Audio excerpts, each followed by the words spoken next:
What's up, y'all, and welcome back to an ESPN NFL 2K5 franchise rebuild with the Detroit Lions, where we are doing the Season 2 off-season and the Season 3 preseason as we take a look at the postseason stats. Alvin Fowler had a decent first run in the playoffs. Of course, he got us all the way to the NFC Championship game, so whatever the stats say, he had a fantastic playoffs for his rookie run. Najee Davenport really stepped up after Deshaun Foster went down after just 6 carries, although Deshaun was the only one to get into the end zone before going down with that season-ending injury to his Achilles. But Najee Davenport did do a pretty decent job. We won't talk about that fumble against the Seahawks in the NFC Championship. It was really wet. Roy Williams far and away was our best receiver in the playoffs, getting 391 yards and 2 touchdowns. Although Steven Alexander played heroics against the Vikings, getting both of his receiving touchdowns late in the game against Minnesota to seal that win. So Roy Williams, Steven Alexander were the stars of our receiving core. And Teddy Lehman came back from that concussion not a moment too soon, led the way on the defense with 18 total tackles, 4 assists. Samuel Hamilton right behind him with 9 total assists as well. Strong work from them on the defensive end. We actually had defensive linemen with sacks. James Hall, Chris Hovan, Cedric Navarro all got a sack. Sam Farmer coming back as well from his injury, deflecting 8 passes, and then Holt, Bly, Hamilton, Cash all getting their hands on an interception. But without further ado, we're going to see who won the Super Bowl before we go and check out anything else. So as we simulate the Super Bowl week, we can see that the Seattle Seahawks are the winners of the Super Bowl in 2006. And not only that, Maurice Morris, the backup for the injured Sean Alexander, takes home Super Bowl MVP honors. They get the win over the New York Football Jets, and the Jets' pain just continues into the 2006 season. Quickly, we're going to take a look at our Pro Bowlers. First is Damian Woody, our All-Pro guard, I believe, for the second year in a row, gets the nod. Jason Hanson, also for the second year in a row, although I'm kind of surprised at that one. He only hit 84% of his field goals this year, but nonetheless, in for the NFC on the Pro Bowl. And finally, Dre Bly getting onto the Pro Bowl team, just behind Charles Peanut Tillman, but above Ahmad Plummer, to get himself into the Pro Bowl. So before we head into the offseason, we did have enough cap room to re-sign one of our guys on sort of like a cap extension or an extension of sorts. So we go ahead and sign Teddy Lehman to a 4-year deal, although that first year is going to be gone right away. Now we take a look at our retiring players. Steven Azahir and our backup fullback Dyer decide to hang it up. Steven, I was surprised about. Azahir, I was surprised about, but when it's time, it is time. And we thank them for their service, aka they wanted way too much money to stay on the team. So to the 3 of them, bon voyage, enjoy retirement. Now looking at our expiring contracts, we had to make some decisions. First decision was very easy. We released Fiore, and we also went to Alex Lewis. He was the 3rd string outside linebacker, and we decided to release him as well out to free agency. And then we go into our re-signing period. We decide to re-sign Terrence Holt to a 5-year deal. We'll see what kind of progression he has, but it's only going to get cheaper as we go. So this is going to be the most expensive year of Terrence Holt, so a solid investment from us. We weren't going to re-sign Backus, but just in case, we go ahead and ink Backus to a pretty team-friendly 4-year deal. So we have him moving forward. And then we decide, we really had to make some decisions here with Kalimba Edwards. We decide to let him go to free agency, considering that Cedric Navarro is going to be our starter. So we didn't want to sign another starting level guy.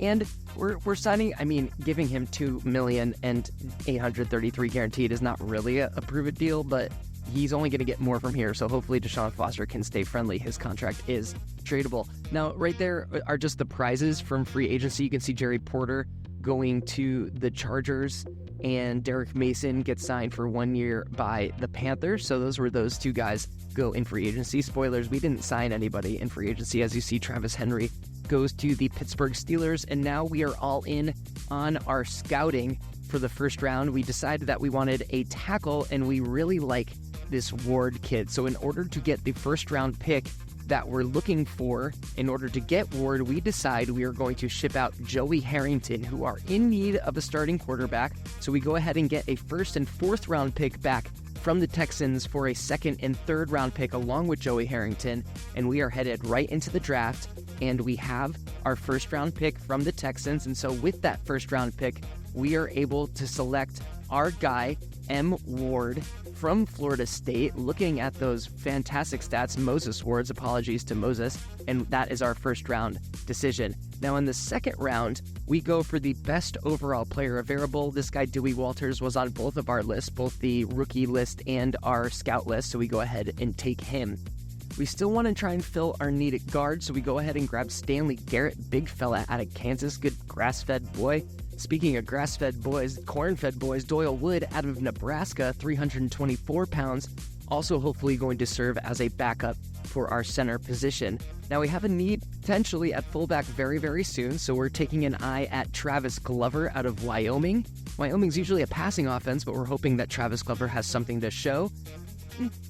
We kind of at this point, we feel like we had filled all of our needs, so we go ahead and take Mac Dunn out of Duke. And at this point, there was only one receiver left in the draft, and it happened to be the receiver with the best hands. He had a 5 out of 5 hands, so we go ahead and take Neil Webster there with that 6th round pick. And we're going to take some flyers on some kickers. We get Noah Barrett out of Virginia Tech as a punter, and Evan Keller out of Texas A&M as a kicker, as basically the best available kicker left out of all the ones that are left. So those are the rookies that we drafted this year. Taking a look at our first round pick, Moses Ward comes to us as a 66 overall. We signed him for 5 years on a very long, very team-friendly deal, although that's going to get kind of expensive kind of quick. Dewey Walters comes in as an 86 overall. We were stoked and we signed him to a 6-year ascending deal. That is just fantastic. I mean, look at that 6th year. It's only $528,000. Thank God players cannot hold out in this game. Doyle Wood, the backup center, comes in as a 74 overall. We'd love to see that backup coming in cheap and good. And then Travis Glover as well. I think he's going to be in a really good position to potentially take over for Corey Schlesinger. He's getting up there in age. We're not sure if we're really going to re-sign him next year. Travis Glover is poised to become that starting fullback next year. Someone else also poised to become a starter next year is Stanley Garrett. He's a 67 overall, not the worst, but definitely has some stats in the right places. Mac Dunn comes in as a 60 overall. We were hoping some of his key stats were going to be a little bit higher. We signed him to a non-guaranteed deal.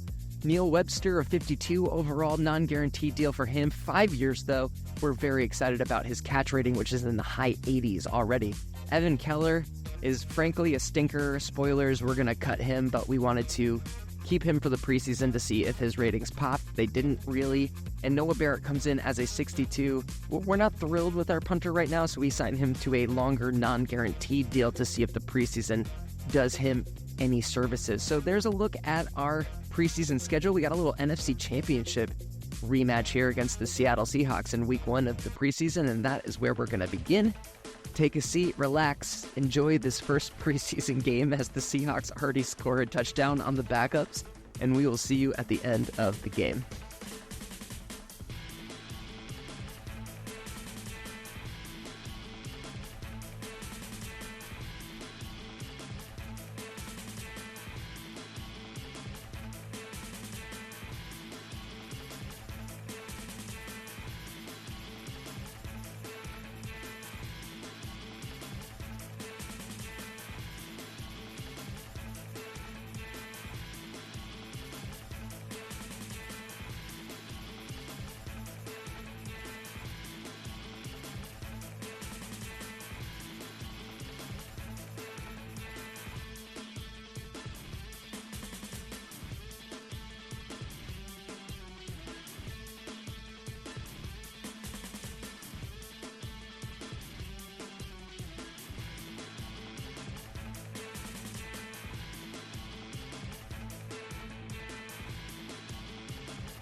No luck for the Lions in round 2 against the Seattle Seahawks, and no moves for the Lions between week 1 and week 3. We go all the way through the bye week, right into our game against the Denver Broncos. Enjoy week 3 of this preseason.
Not the best start for the Detroit Lions in the preseason. We're 0-2 so far, 2 games in, and we're going to head straight into week 4, game number 3 against the Cleveland Browns, who are scorching hot at 3-0. We're definitely going to see more of the starters in this game. Hopefully the starters can put together a little bit better football in game 3 against the Browns.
I think on some level I jinxed us because in the stream I talked about how the Miami Dolphins, the latest franchise as we go against the New York Jets, the other team from the Super Bowl in the previous year, how we didn't see any undefeated preseasons, and then the Dolphins go undefeated in the preseason. And so we're on the verge of going defeated in the preseason as the Jets just cut through our defense like a hot butter knife again. So at the end of this game, hopefully we will be 1-3 and not 0-4, something I, again, don't see very often in this game. But we shall see. Enjoy the game.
Yeesh. 0-4, man. I don't know what that bodes for our season, but as you can see, we took loss after loss here in the preseason.